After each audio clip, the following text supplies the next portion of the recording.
합독합니다. 하나님의 아들 예수 그리스도의 복음의 시작이라. 아멘. 자, 드디어 2016년이 열렸습니다. 한 해를 시작하면서 저마다 여러 가지 소망과 또 기대와 또는 계획을 가지고 시작을 하셨을 것입니다. 한 해를 살면서 여러분들은 어떤 말을 주변에서 많이 듣기를 원하십니까? 어떤 말씀을 들으면 좋을까요? 행복해 보여요. 또 축복받았어요. 참 대단합니다. 뭐 대박 나셨네요. 어떤 분들은 날씬해졌습니다. 이뻐졌어요. 어떤 분이 장례식을 다녀오면서 친구들하고 이런 얘기 저런 얘기를 하면서, 자, 내가 죽었을 때 내 장례식에 사람들이 와서 뭐라고 얘기를 했으면 좋을까 서로 얘기를 하면서, 어떤 사람들은 자, 일생을 하나님을 위해서 헌신하다가 주님의 때에 주님의 품에 안긴 우리 집사님, 뭐 권사님, 그렇게 얘기를 했으면 좋겠다, 그렇게 얘기하고, 또 어떤 사람은 한 가정의 가장으로서 정말 자녀들과 가족들을 위해서 참 사랑으로 섬기고 또 훌륭한 남편으로 아버지로 산 분이었다, 이렇게 사람들이 이야기해 줬으면 좋겠다, 그렇게 얘기하는데, 옆에 있던 사람이요, 나는 다 필요 없대요. 딱 한마디만 들었으면 좋겠대요. 그게 뭐냐고 물었더니만, 죽음 사람이 움직인다, 산 것 같아. 죽기 싫다는 거죠. 아마 저마다 내가 기대하는 기대하고 싶은 그런 얘기를 듣는 것이 행복이고 또 기쁨이라고 느껴질 것입니다.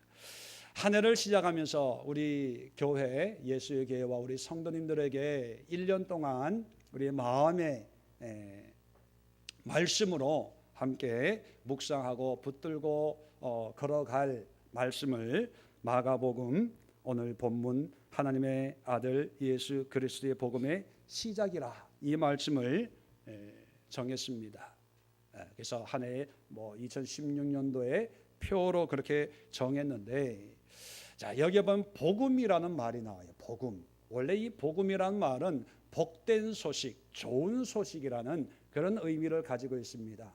헬라어로 유앙겔리온 이란 말인데, 전쟁에서 이겼다는 그런 승리의 소식, 또는 왕이나 황제가 백성들에게 뭐 세금을 감해 준다든지 선물을 내린다든지 어떤 축제를 베푼다든지, 하여튼 내용은 뭐 여러 가지이지만 황제가, 왕이 백성들에게 들려주는 좋은 소식을 의미할 때 유앙겔리온입니다. 그래서 유앙겔리온 하면 내용은 뭔지 몰라도 좋은 소식이네, 기쁜 소식이네 하는 그런 의미가 이제 복음으로 번역되어 있는 그런 의미의 단어입니다. 그래서 교회에서 이제 복음, 좋은 소식을 의미하는 단어를 당시 로마 시대에 사용하고 있던 그 유앙겔리온이라는 그 단어를 차용해서 우리에게 복음이다, 이렇게 소개를 하고 있습니다. 자, 그러면 올 한 해 우리에게 가장 좋은 소식, 우리가 날마다 듣고 싶은 소식, 또 내가 남들에게 얘기하고 또 남들이 나에게 들려주는 가장 좋은 소식이 뭘까? 어떤 분에게는 사업이 잘 됩니다. 어떤 분에게는 취업이 됐습니다. 어떤 분에게는 우리 딸 아들이 결혼해요. 그런데 그 배우자가 우리 목사님처럼 잘생겼고 그 배우자가 우리 사모처럼 이렇게 이쁘고, 별로 아멘을 안 하시는데. 네. 우리 아들이 은혜 받았어요, 변화됐어요, 여러 가지 그런 복된 소식이 있을 것입니다. 그런데 그런 복된 소식 가운데서도 복된 소식이 있다는 거예요. 그 복된 소식의 시작이라는 게 시작. 할렐루야. 2016년도가 어떠한 한 해보다 더 복된 소식이 많이 들려지기를 주의 이름으로 축원을 드립니다. 그러면 그런 복된 소식이 뭐냐는 거죠. 이걸 알아야 될 거 아닙니까? 그걸 알기 위해서 오늘 본문의 내용을 좀 더 깊이 함께 생각해 보려고 합니다. 먼저 이 마가복음이 쓰여진 배경을 좀 이해하면 이 말씀의 의미를 좀 더 깊이 있게 이해할 수가 있습니다. 우리는 그저 단순히 복음서 이렇게 해서 예수님의 행적, 예수님의 일대기 이렇게 생각을 하지만 이 마가복음, 하나님의 마가를 통해서 복음서를 쓰도록 하는 그런 시대와 환경과 상황이 있었습니다. 자, 먼저 이 마가복음을 쓰게 된 대상, 누구를 위해 쓰여졌냐? 많은 학자들의 연구에 의하면 이 복음서는 예루살렘에 있는 유대인들을 위해 쓴 것이 아니고 로마에 있는, 로마에서 예수님을 믿는 사람들을 위해서 쓰여졌다고 이야기를 합니다. 그래서 로마에 보면 유대인들도 있을 것이고 또 이방인들도 예수님을 믿고 따르는 사람들이 있었겠죠. 그들을 위해서 쓰여졌습니다. 그래서 마가복음을 읽어보면 에바다라는 그런 아람어가 나오는데 유대인들을 위해 쓰여졌다면 에바다 하면 유대인들 다 알잖아요. 근데 이방인들은 에바다가 뭐 동해바다야 뭐 서해바다야 출산하나 애 받아라 이게 모르기 때문에 에바다 열려라 이렇게 번역을 해줍니다. 그리고 고르반이라고 하는 전통적인 유대인의 풍습이 있죠. 하나님 앞에 드릴 어떤 구별된 것을 고르반 하면 부모가 달라 그래도 안 주는 것, 거기에 대한 설명을 하면서 해석을 해줘요.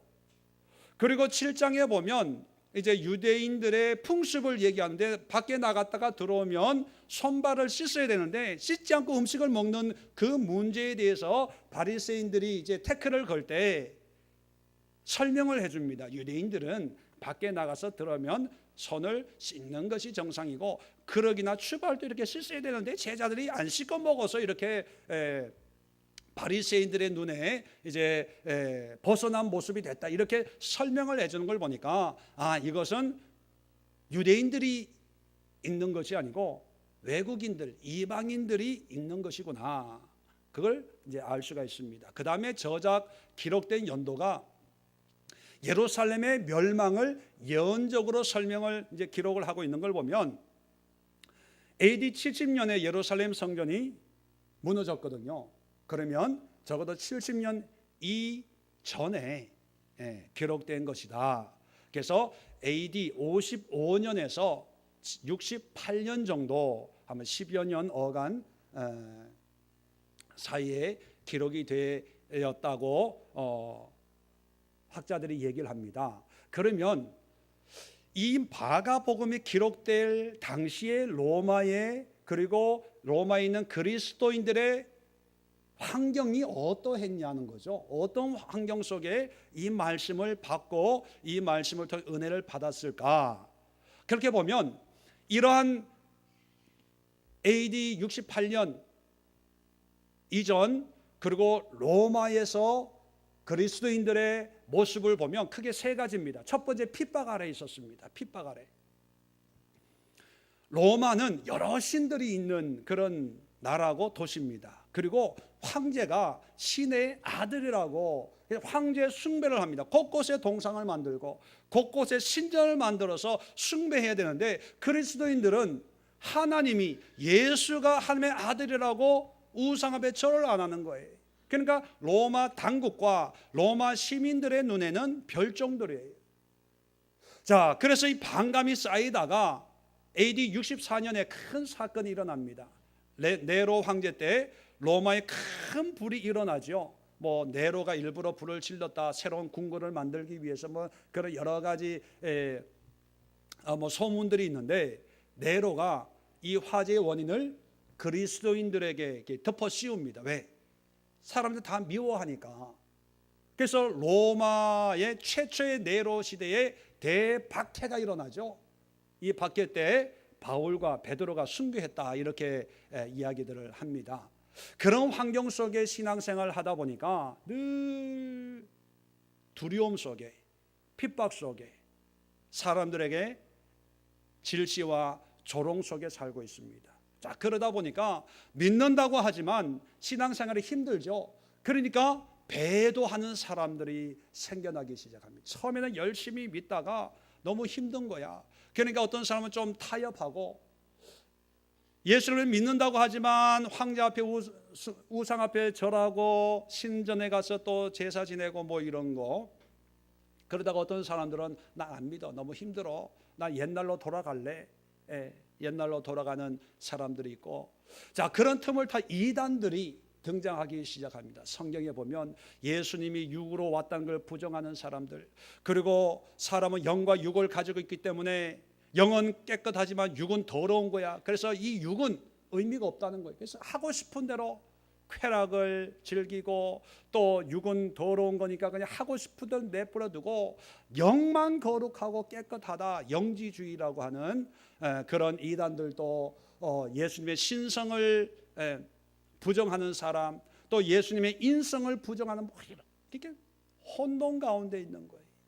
그러니까 당시에는, 우리에게는 66권의 성경이 있지만 당시는 아직 성경이 기록되어 있지 않고 막 기록되어 있는 그런 시점이거든요. 그러니까 확실한 게 없는 게, 붙잡아 줄 수 있는 지도자가 없는 거예요. 그러니까 불확실한, 올해도 이렇게 살았는데 2016년도에는 어떻게, 어떤 일이 다가올까, 어떻게 신앙생활을 해야 될까, 두려움 속에 있는 거예요. 그런 환경 속에 하나님이 마가를 통해서 복음서를 쓰게 하신 겁니다. 자, 이 복음, 이런 상황에 이런 성도들을 생각하면서 마가가 펜을 들기 시작했는데, 자, 마태를 보면 아브라함과 다윗의 자손 예수 그리스도의 세계라 족보다 하고 족보를 쫙 하면서 예수님이 어떤 분인가를 얘기하고 있고, 누가는 예수님과 그 앞에 세례 요한의 탄생부터 쭉 기록하면서 예수님이 예언되어진 그런 하나님의 아들로 오셨다 기록하고 있고, 요한복음은 아직 기록도 안 되어 있잖아요. 그죠? 자, 그런데 마가는 그 첫 머리 1장 1절을 뭐로 시작을 하냐 하면, 하나님의 아들 예수 그리스도의 복음의 시작이라, 그걸로 시작하는 거예요. 아니, 예수님을 믿게 하려면 예수님에 대해서 차근차근 구약에 어떻게 예언되어져 있고 어떻게 태어났고 또 뭐 이런 순서적으로 이렇게 기록을 하면 이해가 빠를 텐데, 덮어놓고 하나님의 아들 예수 그리스도의 복음의 시작이다, 그걸로 마가복음을 시작하고 있습니다. 자, 여기서 과연 무엇이 복음인가, 무엇이 참된 진리인가, 그리고 2000년 전에도 이것을 복음으로 여겼다면 2016년을 사는 우리에게 진정한 복음은 무엇인가 라고 하는 이 중요한 현실적인 상황 앞에서 우리가 붙들어야 될 기쁜 소식이 무엇인가를 생각해 보려고 합니다. 첫 번째, 우리가 이 말씀을 통해서 정말 복음인 것은 뭐냐면 시작이라는 거예요. 시작. 우리 성경에는 시작이라는 말이 끝에 있습니다. 번역을 하다 보니까 끝에 있는데, 헬라 원어에는요 시작이라는 말이 제일 먼저 있어요. 아르케라는 단어거든요. 아르케 하면서 하나님의 아들 예수 그리스도의 시작이다. 아르케라고 하는 그 말이 그냥 한 단어의 의미로 끝나는 것이 아니고, 뭔가를 새롭게 시작한다, 새로운 마음으로 뭔가를 출발한다, 그런 말이 아니에요. 의미가 아니고요. 이 아르케라고 하는 것이 신앙 안에서는 특별한 의미를 가지고 있습니다. 요한복음 1장 1절에 보면 태초에 말씀이 계시니라, 태초에 말씀이 계시니라. 그 태초라는 말이 아르케라는 뜻이에요. 아르케, 원어에 보면 뭔가의 시작하는 원점, 출발점. 그리고 창세기 1장 1절에도 보면 태초에 하나님이 천지를 창조하시니라, 그 태초라는 말을 70인역이라고 하는 히브리 말을 헬라어로 번역한 성경이 있습니다. 그 히브리 태초라는 그 말을 헬라어로 번역할 때 사용한 단어가 아르케입니다. 아르케. 이 아르케는 그냥 어떤 사건의 시작이 아니라 하나님이 시작을 알려주는 거예요. 하나님이 창조를 시작을 하고, 하나님이 태초 우주 만물이 만들어지기 멀고 먼 그 어떤 한 시점에도 여전히 말씀으로 존재하고 있고, 그리고 우리 환경에는 어렵고 힘들지만 하나님은 뭔가를 시작한다는 거예요. 왜 시작이라는 말을 제일 먼저 썼을까? 이유가 있습니다. 왜냐하면 이 마가복음을 제일 먼저 받아들고 읽는 사람들 마음에는 다 이제 끝이다 라고 하는 생각을 가지고 있기 때문입니다. 너무 힘들거든요. 어렵거든요. 길이 안 보이거든요. 내가 예수를 믿고 싶은데 예수를 믿는 그 결과는 뻔하거든요. 고난이고 핍박이고, 가정에서 왕따 당하는 거고, 동네에서 추방당하는 거고, 지금까지 살고 있는 삶의 모든 방식에서 벗어나는 거예요. 그 결과는 뭡니까?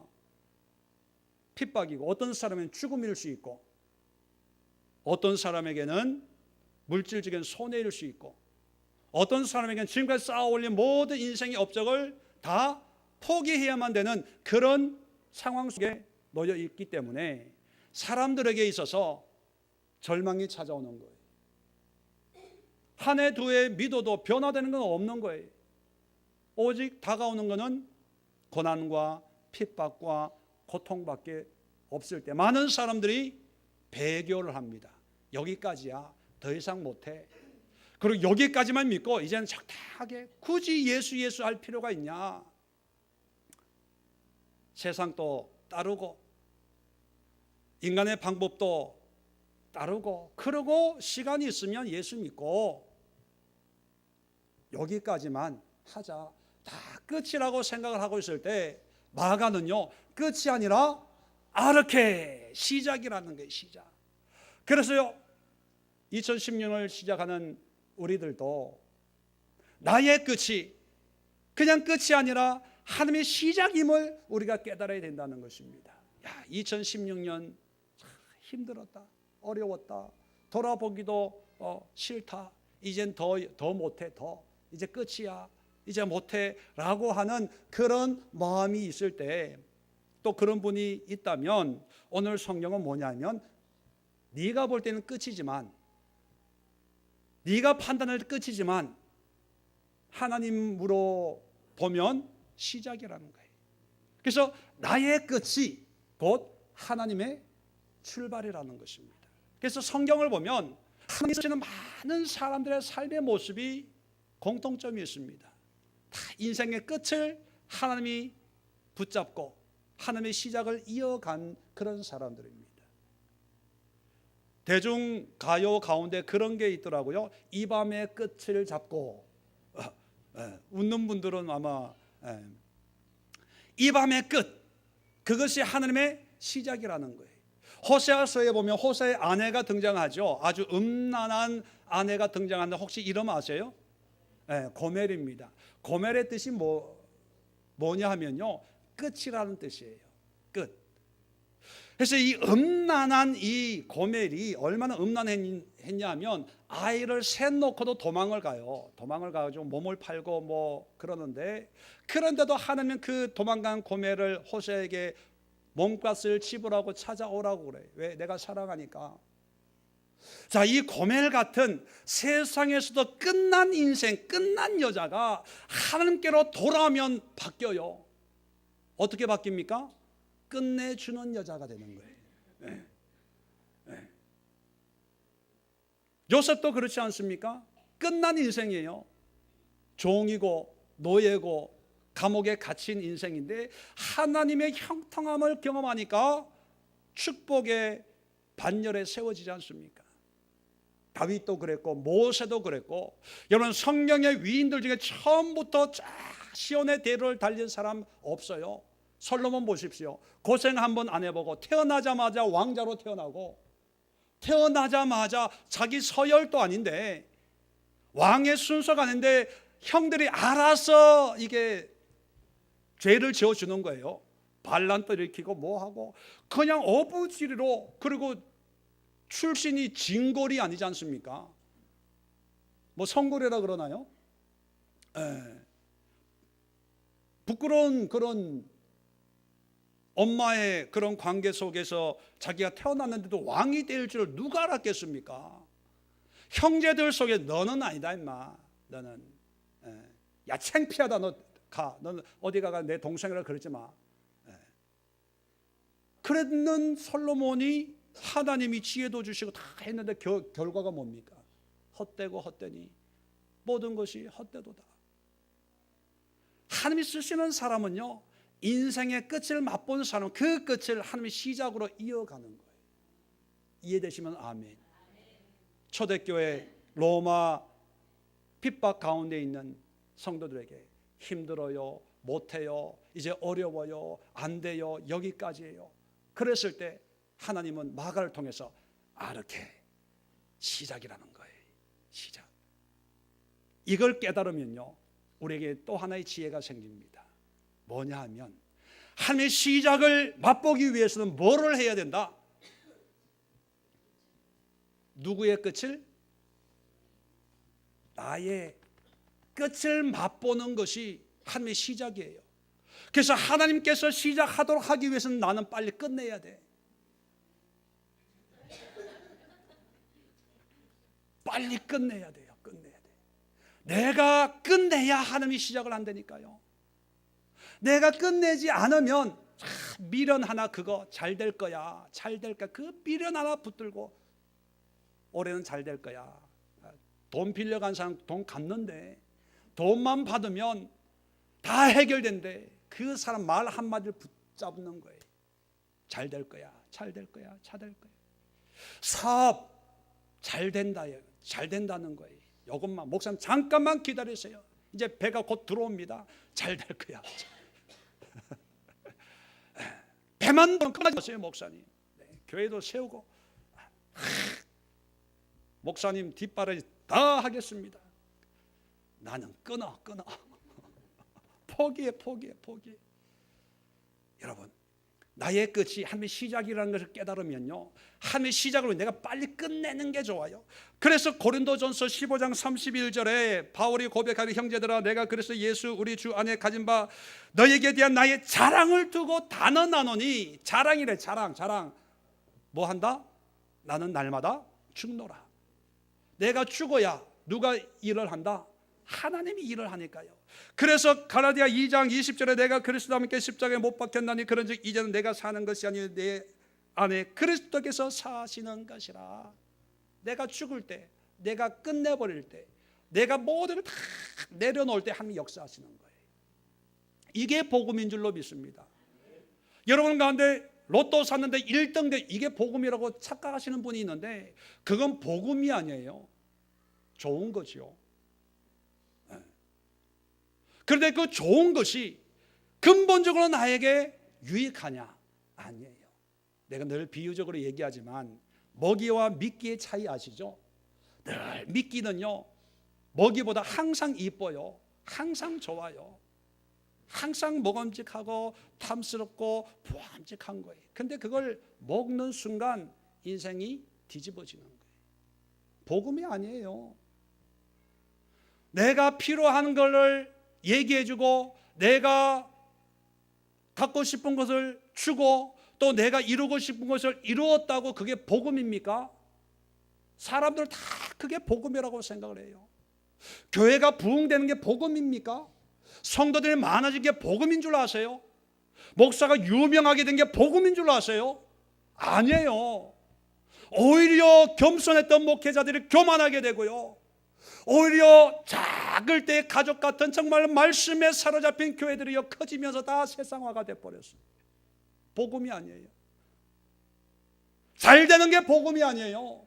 복 받는 게 복음이 아니에요. 커지는 게 복음이 아니에요. 사람들이 알아주는 게 복음이 아니에요. 늘 얘기하지만 바르게 무릎 꿇지 않은 7,000명이 복된 자인 줄로 믿습니다. 왜? 남은 자들이기 때문에. 남은 자들. 하나님이 시작하기 위해서는 내가 낮아져야 됩니다. 내가 버려야 돼요. 통나무를 끌어안고 홍수에 떠내려가는 사람들은요, 강 바깥에서 아무리 구명조를 던져도요, 같이 떠내려가는 통나무 붙들고 있으면 구조를 받지를 못해요. 물에 빠진 사람은요, 아무리 호적거려도 소방대원들이 119 구조대들이요 안 뛰어들어요. 기다립니다. 언제까지? 힘 빠질 때까지 기다려요. 빨리 힘을 빼면 빨리 구출을 받는데 내가 살겠다고 발부둥치다가 자기 힘 빠져가지고 죽는 거예요. 그러니까 복음은 뭐냐면 내 환경이 어렵고 힘들고 뭐 두려운 게 아니라 그 환경 속에서 내가 모든 것을 내려놓고 하나님의 시작을 기다리는 게 복음인 줄로 믿습니다. 그렇다고 일부러 어거지로 망하라는 얘기가 아닙니다. 하나님이 아르게 하시기를 기대하라는 거예요. 하나님이 일하시기를, 하나님이 역사하시기를 기대하고 소망하는 것이, 그것이 바로 복음 중에 복음이라는 거예요. 자, 그 복음이 뭐냐면 바로 하나님의 아들 예수 그리스도라는 겁니다. 당시에 있는 사람들에게 복음은 현실적으로 보면 핍박이 감해지는 것, 문제가 해결되는 것, 어떤 사람에게는 피할 수 있는 길이 열리는 것, 어떤 사람에게는 어떤 핍박으로부터 나를 보호해 줄 수 있는 그런 언덕을 제공해 줄 수 있는 그런 사람, 하다못해 어떤 사람들에게는 바로가 죽었다, 이것이 복음일 수 있습니다. 그죠? 그런데 정작 복음, 하나님의 아르케는 네로를 죽이는 게 아니고 핍박하는 그 사람을 어떻게 하는 것이 아니고 환경을 어떻게 요리하는 것이 아니고 하나님의 시작은 뭘로 시작하냐면 예수 그리스도로 시작한다는 거예요. 우리 같으면 로또로 시작하면 얼마나 좋습니까? 일주일에 한 번씩 억대가 나오잖아요. 여러분 그런 생각 안 해보셨어요? 일주일에 한 번씩 뺑뺑이 돌리죠.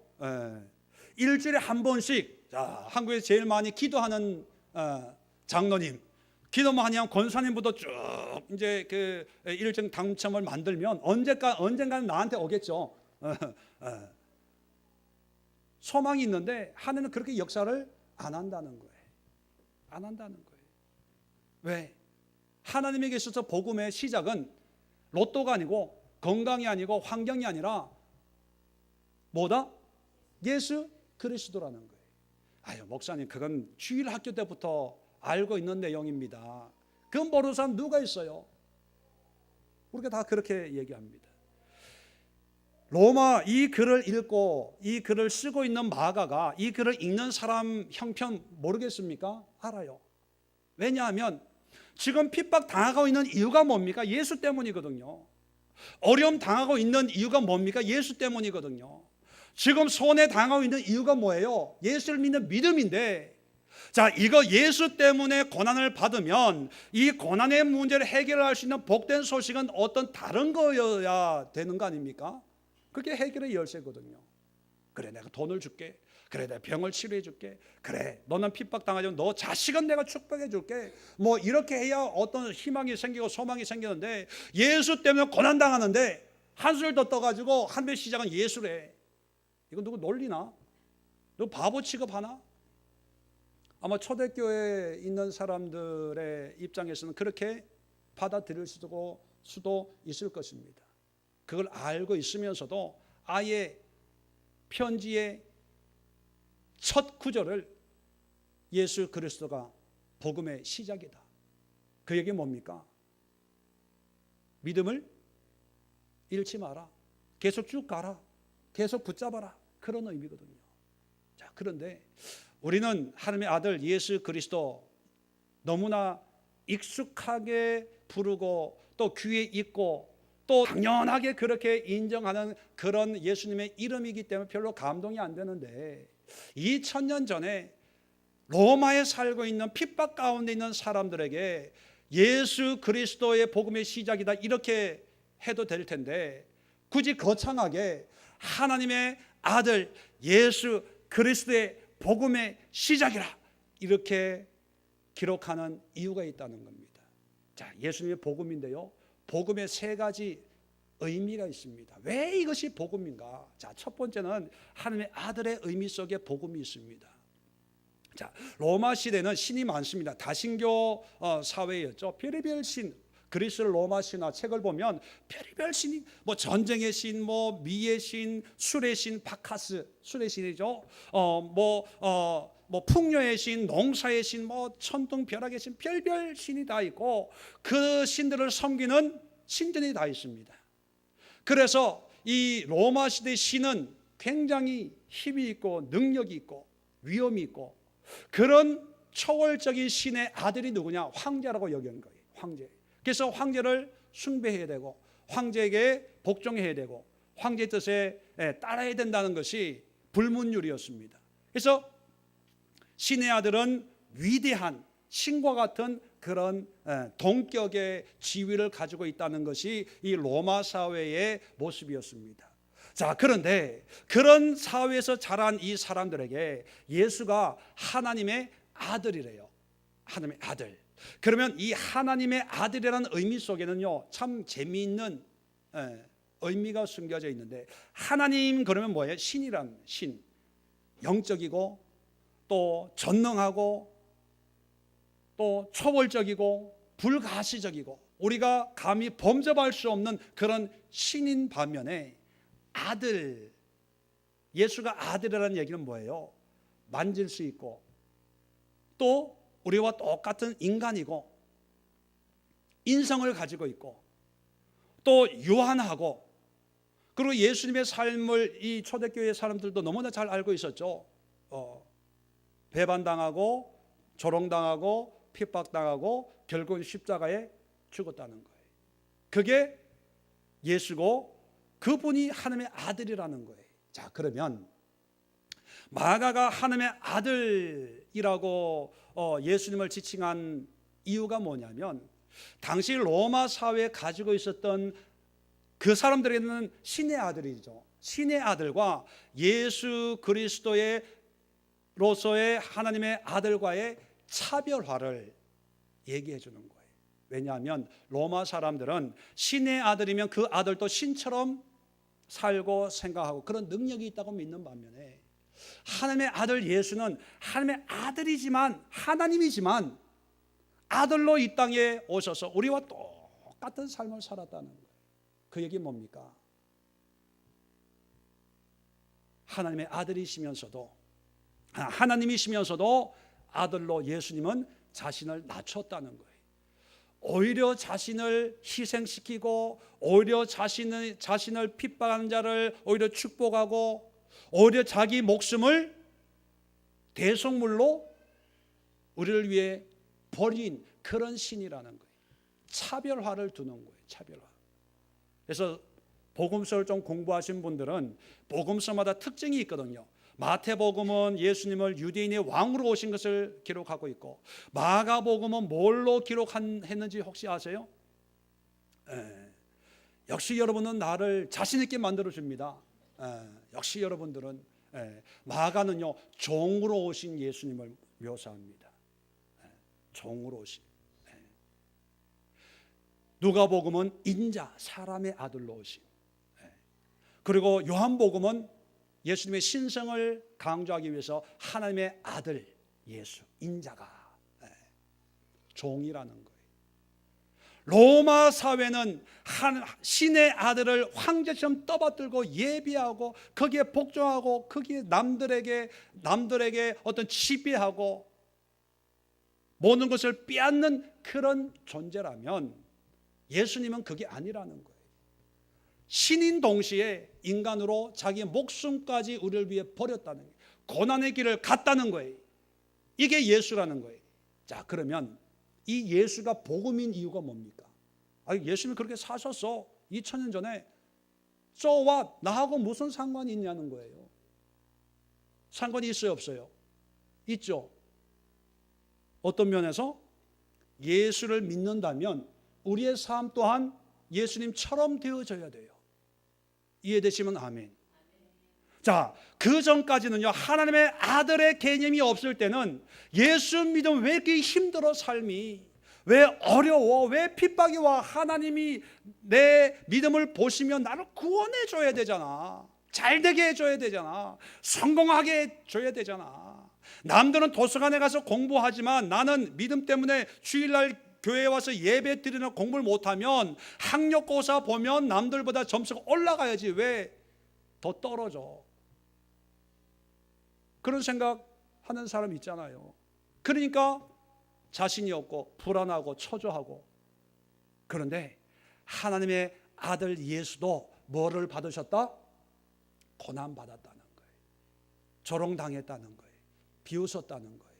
업신여김 당했다는 거예요. 결국은 십자가 졌다는 거예요. 결국은 그들의 손에 의해 죽었다는 거예요. 그러니까 그 예수를 믿는다고 하는 너희들도 어떻게 해야 된다? 잘 되려고 하지 말고 죽으라는 거예요. 죽으라는 거예요. 이게 복음이라는 거예요. 여러분, 이 시대의 복음이 뭔지 아세요? 예수 믿고 잘 되고 머리가 되고 꼬리가 되지 않고 나누고 뭐 꾸이지 않고 빌려주고 뭐 꾸러 다니지 않고 신명기에 나오는 이게 복음입니까? 이게 복음이에요? 잘 되고 흥하고 축복받고 어디에 가든지 형통한 좌로나 우로나 뭐 들에 가도 들이 복을 받고 우리가 복을 받고 손만 대면 복을 받고 그게 복음입니까? 결코 복음이 될 수 없어요. 우리의 소망은 될 수 있습니다. 우리의 기대는 될 수 있어요. 그런데 그것이 우리에게 영원한 복음은 될 수가 없어요. 왜? 부자가 되면 좀 넉넉할 수는 있어요. 그런데 그것이 행복입니까? SK 회장 보십시오. 그게 가정입니까? 그게 부러우세요? 목사님, 그래도 그렇게 한번 살아보고 싶습니다. 복음이 아니에요. 성경의 복음은요, 하나님 때문에 내가 낮아지는 거예요. 겸손하게 되는 거예요. 남을 위해서 내가 베푸는 거예요. 오늘날 우리의 신앙이 뭐냐면 하나님의 축복이라는 포장지를 가지고 사람들에게 군림하려고 그래요. 드러내려고 그래요. 하나님이 이렇게 축복했다고.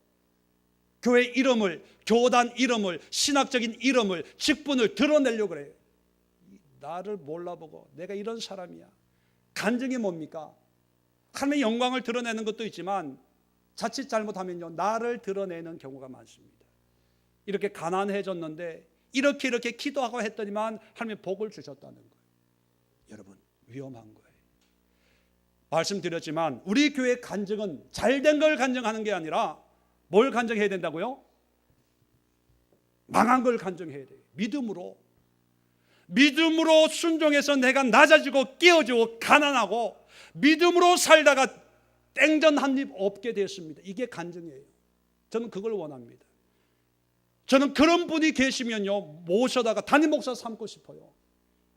저는 여러분들이 그렇게 살기를 원합니다. 예수님 때문에 다 버렸습니다. 예수님 때문에 성공할 수 있는 그 길도 예수님을 위해서 내가 다른 사람을 밀어줬습니다. 다른 사람을 도왔습니다. 그 결과 나는 10년대 연단 중에 있습니다. 뭐 이런 거 있잖아요. 아멘 안 하잖아요. 우리 교회에서는 아멘 하면 다 그대로 되거든. 이게 복음. 하나님의 아들이 단순히 하나님의 신성을 얘기하는 게 아니라 예수님의 그 신성이 인성이 된 건 사람들 생각을 안 해요. 예수가 하나님의 아들이라는 그 신분은 아는데 그 하나님의 아들 하나님이 인간이 돼서 어떻게 우리에게 보여주었는지 그건 생각을 안 하고 좋은 것만 보려고 그래요. 좋은 것만. 근데 예수님이 철저하게 순종하고 죽었어요. 죽고 난 뒤에 어떻게 하셨습니까? 하나님이 살리셔서 모든 이름 위에 뛰어난 이름을 주시고 한 보좌 우편에 앉히시고 그제서야 모든 사람이 예수 앞에 무릎을 꿇게 만드세요. 처음부터 하면 얼마나 좋아요. 저들 목사 삼았는데 지금부터 모든 사람이 여기서 무릎을 꿇으면 얼마나 좋아요. 그런데 무릎은 안 꿇고요, 다 쳐다봐 이렇게. 니까짓 게 뭐냐는 거예요. 그런데요, 이게 복음이에요. 저를요 다 쳐다봐보세요. 예수 믿을 이유가 뭐가 있어요? 아쉽게 살 이유가 뭐가 있어요? 다 있는데 필요가 없죠. 그러다 보면 저 같은 성격은요, 예수는 안 믿어요. 고생 안 해요. 보세요, 고생하게 생겼나? 고생 안 해. 왜 힘들게 살아요? 누리지. 왜 내 거 남을 줘요? 내가 쓰기도 없는데, 쓸 것도 없는데. 저에게 이게 복음이에요. 너는 작아져야 돼. 너는 죽어야 돼. 너는 화살통에 들어가야 돼.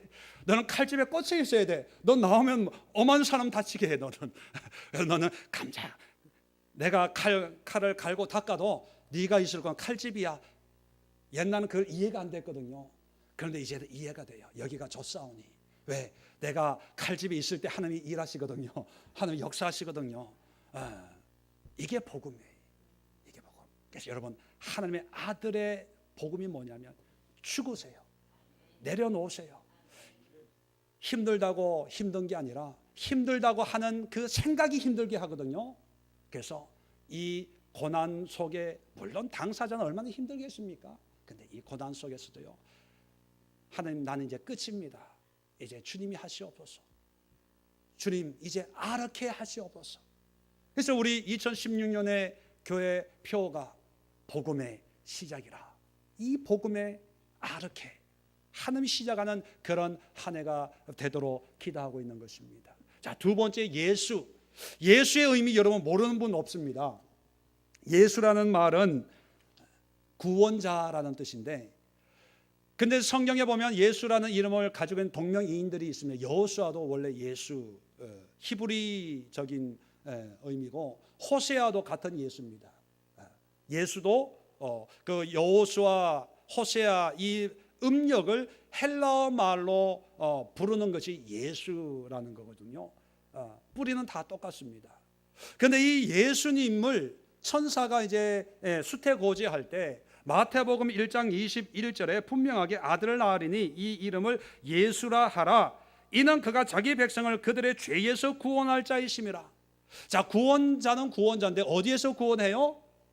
어디에서? 죄에서. 그러면 예수를 믿고 구원받는 것은 어디에서 구원받는 거예요?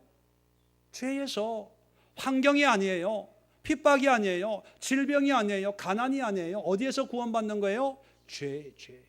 예수님이 우리에게 오신 것은요, 환경을 열어주려고 온 게 아닙니다. 무슨 문제를 해결해 주기 위해서? 죄의 문제, 영적인 문제. 예수님이 오신 것은 마귀를 멸하고 그 마귀가 뿌려놓은 죄의 싹을 없애기 위해서 오셨어요. 자, 그러면 환경이 변화되는 이유가 뭡니까? 죄의 문제가 해결이 되니까 변화되는 거예요. 예수님이 오셔서 기적과 이적을 많이 행하셨습니다. 귀신을 쫓아냈죠. 그래서 사람들이 그 기적을 경험하고 기적을 체험하려고 그런 때처럼 몰려왔습니다. 자, 수많은 영혼 사람들이 몰려왔을 때 예수님이 흐뭇하게 생각했습니까? 아니에요. 오히려 도망 다녔어요. 귀신을 쫓아내면서 병을 고치면서 다른 데 가서 이런 얘기 하지 마. 왜 그랬을까요? 예수님이 오신 목적은 병 고치기 위함이 아닙니다. 귀신 쫓아내기 위함이 아니에요. 영혼을 구원하기 위해서, 죄로 말미암아 하나님의 심판, 하나님의 진노의 대상이었던 영혼들을 죄의 문제를 해결해 줌으로 해서 하나님의 자녀가 되고 하나님의 축복의 백성이 되도록 만들기 위함이에요. 그런 하나님의 예수님의 사명을 사람들에게 가시적으로, 표적으로 보여주기 위해서 기적과 이적을 행했는데, 사람들은 그 뒤에 있는 예수님의 의도는 생각하지 않고 그저 병 고침을 받으려고, 귀신 쫓아냄을 받으려고, 축복 받으려고 쫓아다니는 거예요. 오늘날도 마찬가지입니다.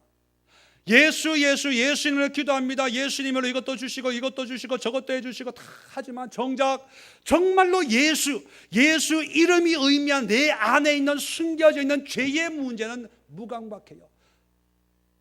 그건 놔두고 하나님, 환경이 핍박이 있어요. 고난이 있어요. 물질적인 어려움이 있습니다. 너무 가난해요. 사업이 힘들어요. 이거 해결해 주세요. 이걸 해주세요. 아마 예수님이 그 모습 보고 내가 할 수 있다면 아마 예수님이 그런 말을 하지 않을까. 내가 할 수 있는 거는 너 안에 있는 네 쏘가지, 네 쏘갈머니, 너 심보, 요거는 내가 해결해 줄 수 있는데 네 사업은 나도 모르겠다. 예수님이 예수라는 그 개인적인 이름을 가지고 오신 이유가 뭐냐면 죄로부터 우리를 구원하기 위함이에요. 자, 그러면 왜 이 예수가 로마 시대의 핍박 가운데 있는 사람들에게 복음입니까? 왜 복음이에요? 사람은 지금 환경 때문에 힘들어하고 있는데 하나님은 마가를 통해서요, 핍박을 주는 네로를 무서워하지 말고, 네로 황제를 무서워하지 말고 그 죄를 심판하는 나를 무서워하고 두려워해라, 그거예요. 핍박은 누구나 받을 수 있고 또 누구나 피할 수 있는 것이 핍박이지요. 그런데 비록 핍박을 피했다고 해도 피할 수 없는 게 있지 않습니까? 하나님의 심판이라는 것입니다. 그래서 마태복음 10장 28절에 보면 몸은 죽여도 영혼은 능히 죽이지 못하는 자들을 두려워하지 말고 오직 몸과 영혼을 능히 지옥에 멸할 수 있는 이를 두려워하라. 영적인 게 있다는 거예요. 사람들이 힘들다고 느끼는 게 뭐냐면 영적인 게 아니고 다 환경적인 거예요. 돈 때문에, 건강 때문에, 관계 때문에. 마귀가 우리 예수 믿는 자들의 마음을 미혹하는데 여러 가지 일들을 일으키는 이유가 뭐냐면 우리의 관심을 그쪽으로 빼앗기 위함이에요. 성동격서, 손자봉법에 보면 성동격서라는 말이 있습니다. 동쪽에서 요란하게 북치고 깽가리 치고 여기서 무슨 일이 터질 것 같은데 사실은 서쪽에서 이거 공격해 오는 것. 마귀의 전법이 그거예요. 돈 문제가 터졌다 그러면 우리는 거의 자연스럽게 돈에 관심이 가고 돈 해결해 주는 게 복음이에요. 누가 돈 빌려준다 그러면 하나님이 보내신 사자처럼 여겨져요. 그런데 돈 문제가 아니라 여전히 내 안에 있는 죄, 하나님과 나와의 관계를 회복하면 하나님은 돈 문제를 돈으로 해결하는 것이 아니라 하나님의 은혜에 우리가 알지도 못하는 그런 방법으로 해결해 준다는 거예요. 이게 하나님의 방법이에요. 그러니까 하나님은 환난 가운데 있는 사람들에게 환경 가지고 얘기하지 말라는 거예요. 2010년 신문을 보니까 뭐 이것도 불경기고 집값도 뭐 떨어질 것 같고 경기도 떨어질 것 같고 뭐 중국이 이렇고 뭐가 이렇고 뭐 안 되고 물가는 올라가고 힘들어. 왜 그런 미혹이 드냐면 하나님 앞에 집중하지 못하게 하는 거예요.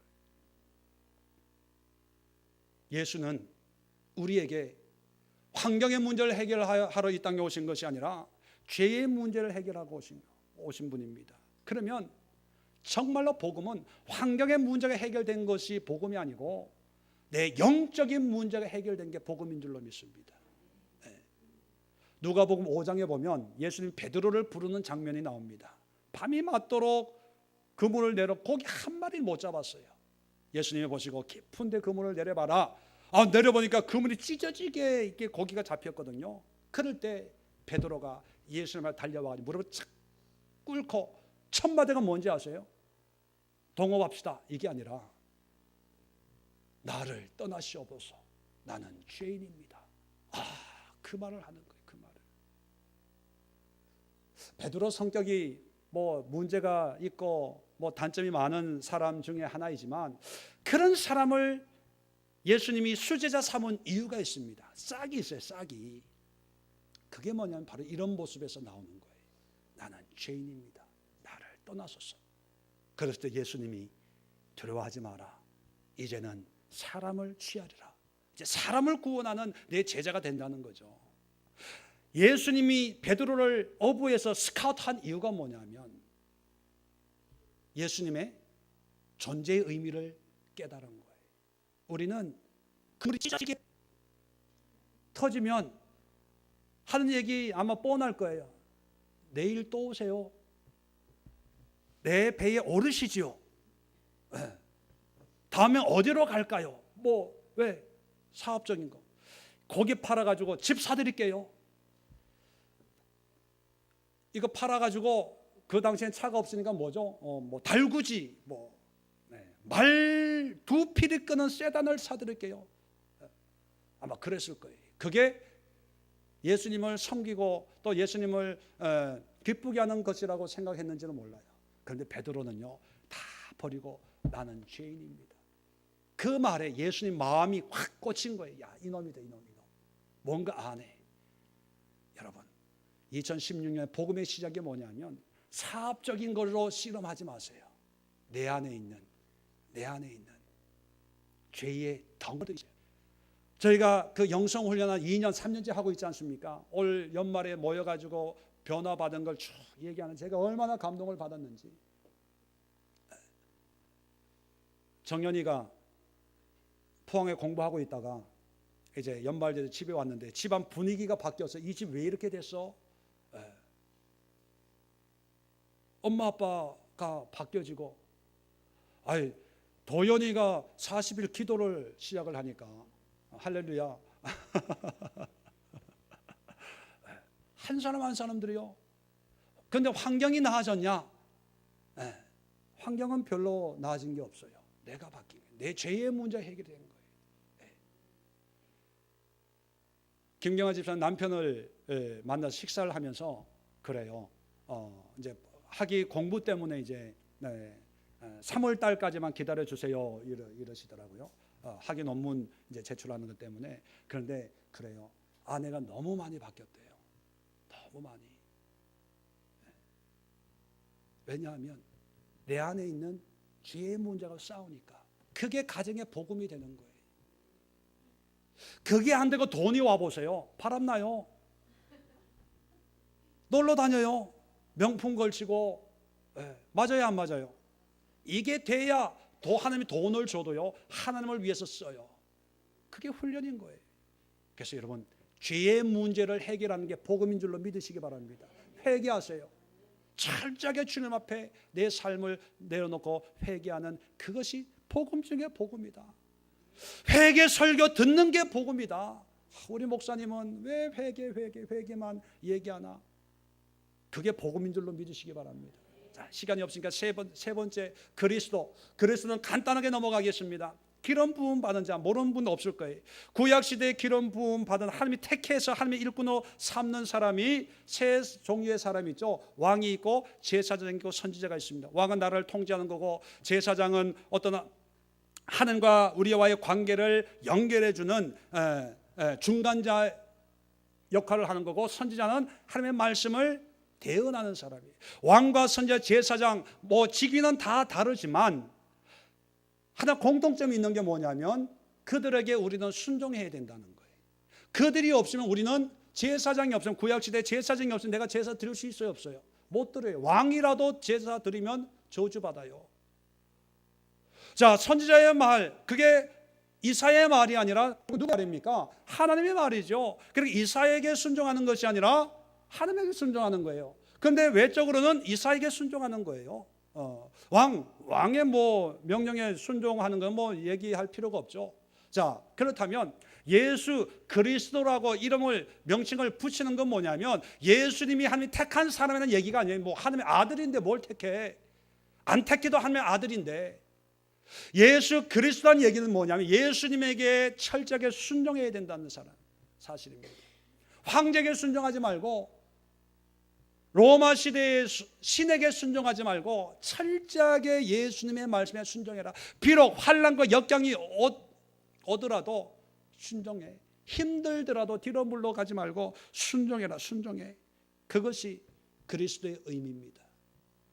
그리스도인이란 명칭을 우리가 가지고 있습니다. 영어로 크리스천. 이 크리스찬의 의미는 교회에 다니는 사람을 크리스찬으로 얘기하는 게 아니에요. 직분 가지고 있는 사람을 크리스찬으로 얘기하지 않고요, 성경책 옆에 끼고 폼 재고 있는 사람을 크리스찬으로 얘기하지 않고요, 목사라고 크리스찬이 아니고 장로라고 크리스찬이 아니고 권사 안수 집사가 됐다고 크리스찬이 아니에요. 크리스찬은 뭐냐면 나 예수님이 나의 그리스도임을 믿고 그 그리스도의 예수님의 말씀에 순종해서 사는 사람들이 크리스찬이에요. 이해되시면 아멘. 그런데 우리는 덮어놓고 크리스찬이래요. 여러분, 진정 크리스찬입니까? 오늘 이 자리에 있는 이유 때문에 크리스찬이 아니에요. 종교란에 기독교 체크를 하지요. 말씀드렸죠. 기독교의 어원이 그리스도 한문의 의미라고. 그 얘기는 뭐냐면 종교란에 기독교를 체크하는 순간 우리는 생각해야 될 게 뭐냐면 난 지금도 예수님에게 순종하고 있냐 안 하냐, 그거예요. 아무리 제가 목사여도요, 예수님께 순종 안 하는 삶이라면 기독교가 아니에요. 기타 종교입니다. 나의 종교, 내가 만들어 놓은 예수, 내가 만들어 놓은 하나님을 믿는 기타 종교의 종교, 종교인에 불과한 거죠. 로마 사람들에게 그리스도가 복음이라고 하는 것이 뭡니까? 세상을 두려워하지 말고, 환경을 두려워하지 말고, 끝까지 묵묵히 그리스도가 되신 예수님의 말씀에 순종해라. 이것이 복음이다. 너희들에게 필요한 것이 환경의 문제가 아니다. 여러분들 얼굴 보니까요, 경제적인 문제를 해결받아야 되고, 건강의 문제를 해결받아야 되고, 사업의 문제를 해결받아야 되고, 우리 박 지사님 중국에 있는데 그죠? 중국 사업이 열려야 되고, 은경이 시집도 가야 되고, 시험문도 열려야 되고, 윤선이 시험. 그런데 정말 이런 환경 속에 복음 중에 복음은 뭐냐? 하나님의 아들 예수 그리스도인 줄로 믿으시기 바랍니다. 하나님의 아들을 보면서 우리는 날마다 순종의 삶을 살아야 돼요. 예수를 보면서 우리는 날마다 회개하면서 내 안에 하나님과의 관계에 가로막혀 있는 죄의 문제가 있나 없나 살펴봐야 됩니다. 그리스도를 묵상하면서 오늘도 주의 뜻으로 순종하겠습니다. 비록 내 환경은 어렵고 힘들지만 주님과 함께라면, 주님의 말씀에 순종하는 삶이라면 이것이 나에게는 가장 행복의 삶입니다. 이런 고백이 언제부터 시작된다? 올해부터, 지금 이 측량의 삶이 시작이 되어야 됩니다. 어떤 분은 목사님 지금껏 그렇게 살아왔는데요, 네, 좋아요. 지금 살아오셨더라도 또 한 번 시작하는 거예요. 이렇게 하나님의 시작을 선포하는 거예요. 자, 이렇게 사는 게 쉬울까요, 어려울까요? 쉬운 분도 있고 어려운 분도 있습니다. 그래서 제가 그런 분들을 위해서 어떻게 해야 이 복음의 시작의 삶을 살아갈 수 있을까? 이번 1월 이번 주는 이제 끝났고 4번 남았습니다. 4번에 걸쳐서 이렇게 살 수 있는 방법을 준비하는 과정을 차근차근 설명을 해드리려고 그래요. 마가복음 1장을 통해서 4회에 걸쳐서 연초 특집, 연속 기획, 복음의 시작을 알리는 연속 신년 연속 기획 특집 5부작, 다음 주 이 시간에 또 기도하겠습니다. 좋으신 하나님 아버지, 은혜와 사랑을 감사합니다. 한 해를 시작하면서 우리에게 필요한 것이 많이 있습니다.